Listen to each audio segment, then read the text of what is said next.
Hello बच्चों, let's read the question.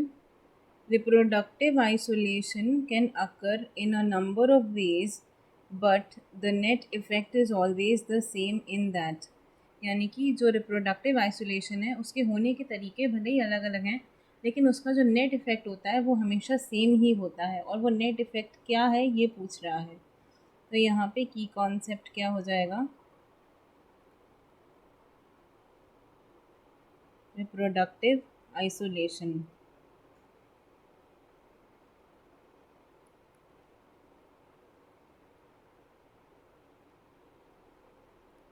तो देखिए यहाँ पे होता क्या है, रिप्रोडक्टिव आइसोलेशन क्या है? जब भी कोई किसी एंसेस्ट्रल पॉपुलेशन से कोई ग्रुप या तो अपनी मर्जी से या किसी और कारण से अलग हो जाता है, अलग रहने लगता है, तो वो रिप्रोडक्टिवली अपनी एंसेस्ट्रल पॉपुलेशन से आइसोलेट हो जाता है, उसको हम कहते हैं। सो यानी कि whenever there is a group of population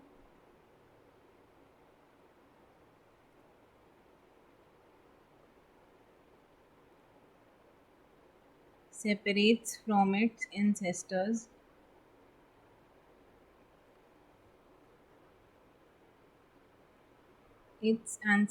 अपनी एंसेस्ट्रल पॉपुलेशन से अलग हो जाता है।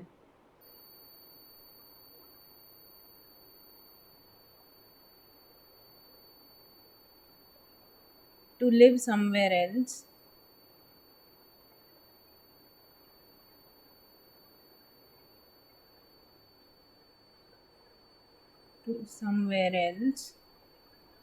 it becomes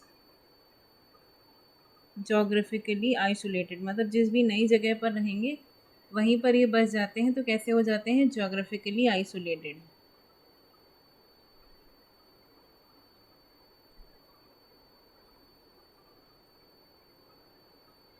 जिसको हम क्या कहते हैं? Geographical isolation. और देखिए, जब ये जोग्राफिकल आइसोलेशन जो है ये कई सारे बैरियर्स की वजह से भी होता है। Geographical isolation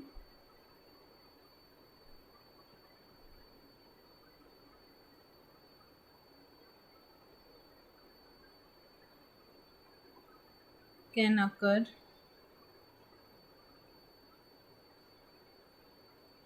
due to some barriers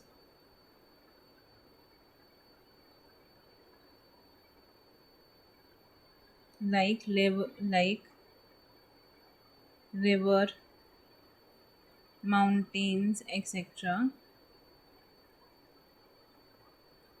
मतलब कोई भी बैरियर हो सकता है, कोई ज्योग्राफिकल फिजिकल बैरियर भी हो सकता है, किसी रिवर या लेक, माउंटेन वगैरह के बीच में आने की वजह से या वहाँ से दूर हो जाने की वजह से ये अपने एंसेस्ट्रल पॉपुलेशन से दूर हो जाते हैं। So mountain can cause isolation which results in due to which geographical isolation की वजह से क्या होता है? Due to which they are unable to breed with their ancestral population। They are unable to breed with their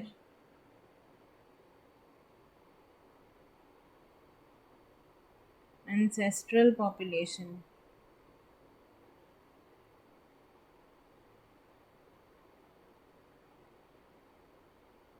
ancestral population के साथ ये breed नहीं कर पाते हैं एंड बिकम रिप्रोडक्टिवली आइसोलेटेड।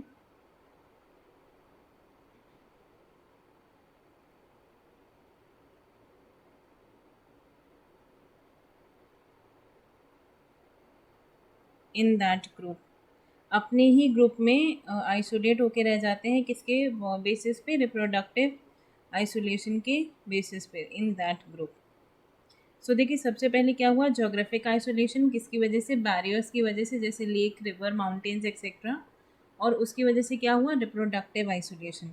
अब जब ये रिप्रोडक्टिवली भी आइसोलेट हो गए तो यहाँ पे जो न्यू स्पीशीज़ बनी, new species formed are having the same origin, having same ancestral origin,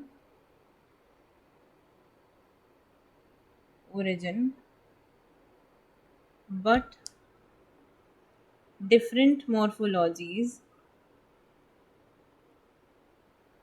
different morphologies due to reproductive isolation.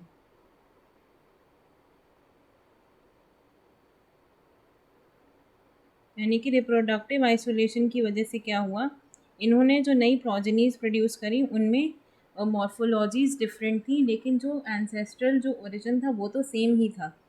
ऐसी नई स्पीशीज़ के बनने के प्रोसेस को हम कहते हैं, प्रोसेस इज कॉल्ड स्पेसिएशन। तो इनमें क्या होता है, रिप्रोडक्टिव आइसोलेशन की वजह से स्पेसिएशन होता है, और ये स्पेसिएशन को ये कोशिश करते हैं कि ये प्रमोट करें। ये जिस भी नई जगह जाकर रहते हैं तो वहाँ इनकी ये कोशिश रहती है कि ये अपने जैसे स्पीशीज़ को बढ़ावा दें।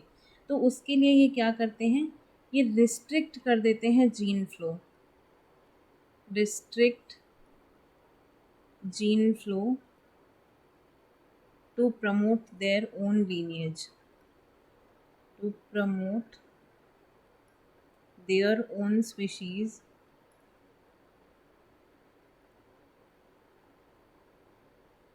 in new area।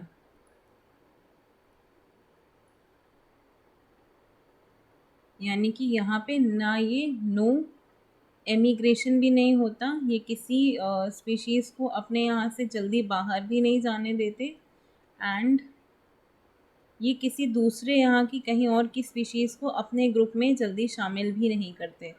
तो ना ही इमिग्रेशन होता है ना ही एमिग्रेशन होता है, जीन फ्लो को ही स्टॉप कर देते हैं to maintain their own equilibrium, to maintain own species equilibrium, own population equilibrium.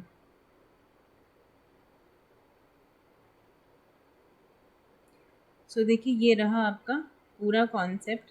अब हम चलते हैं अपने एग्जाम्पल्स की तरफ। तो यहाँ पे पहला एग्जाम्पल पहला ऑप्शन क्या कहता है, hybridisation must take place before new species can form. देखिए ये गलत है, क्योंकि यहाँ पे हमने कहीं भी हाइब्रिडाइजेशन की बात नहीं करी, ये अलग है, और रिप्रोडक्टिव आइसोलेशन का कॉन्सेप्ट अलग है। इसके बाद देखिए it causes geographic isolation between organisms, ये भी गलत है। रिप्रोडक्टिव आइसोलेशन इसका इफ़ेक्ट नहीं है, बल्कि जोग्राफिकल आइसोलेशन की वजह से रिप्रोडक्टिव आइसोलेशन होता है, तो ये भी गलत है। ऑप्शन सी क्या है आपके पास, the rate of speciation slows down. ऐसा नहीं है, स्पेसिएशन यहाँ प्रमोट होता है ना कि स्लो डाउन होता है। ऑप्शन डी क्या है, फ्यू और नो जीन फ्लो अकर। यानी कि ये आपकी बात बिल्कुल सही है कि अपने स्पीशीज़ का इक्विलिब्रियम मेंटेन करने के लिए जीन फ्लो जो है अपनी पॉपुलेशंस में उसे रिस्ट्रिक्ट कर देते हैं। सो यहाँ पे the correct answer to your question will become option D, option D. So I hope you understood it well. Best of luck.